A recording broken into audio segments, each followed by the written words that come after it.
This is a shout out to my ex.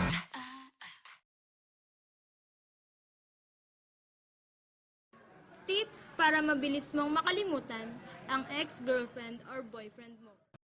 Pasensya ka na at di ko na rin madama, kay tagal kitang hinihintay. Pasensya ka na, kaya ko nang mag-isa.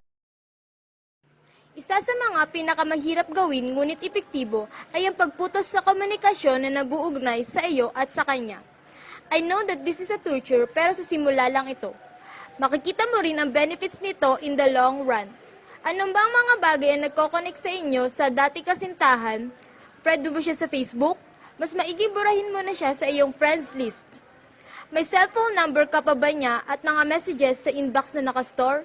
Burahin mo na ang mga ito. Magpalit ng SIM card kung kinakailangan.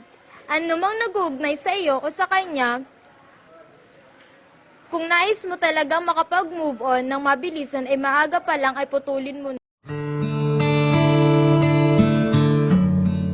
Huwag nang ipilit pa ang hindi na pwedeng mangyari. Ihinto mo na ang ilusyon na minsan, kahit isang linggo, ay pwede pa kayong magkasama o mag-stroll sa mall o mag-date kaya sa paborito nyong restaurant. Isipin mo na lang, mahidalan kung bakit kayo naghiwalay at may mabigat na rason kung bakit ito nangyari.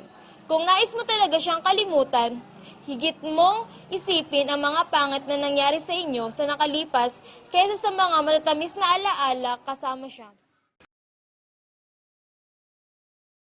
Hindi naman talaga madaling gawin ito na mag-isa, kaya't simulan mong makisalamuha sa iyong mga kaibigan, makipagbanding sa iyong mga kapamilya at simulang muling maghanap ng mga bagong makikilala.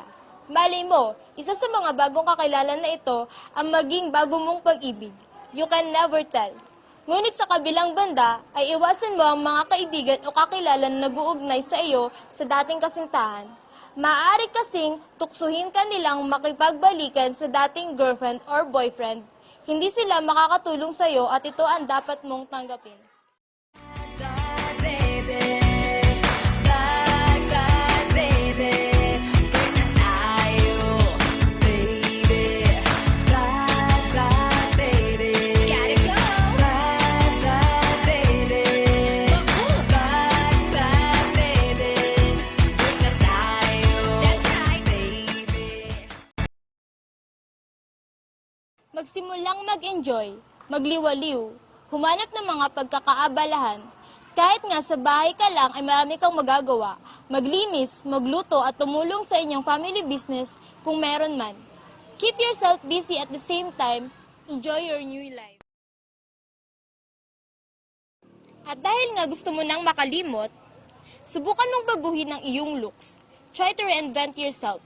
Hindi lang artista ang meron nun, pati rin mga broken-hearted. Sa mga lalaki, pwede mong subukan na magpakalbo o magpahaba ng buhok, depende kung ano ang bagay sa'yo. Pwede mo rin subukan baguhin ang estilo ng iyong pananamit. Dati ka bang emo?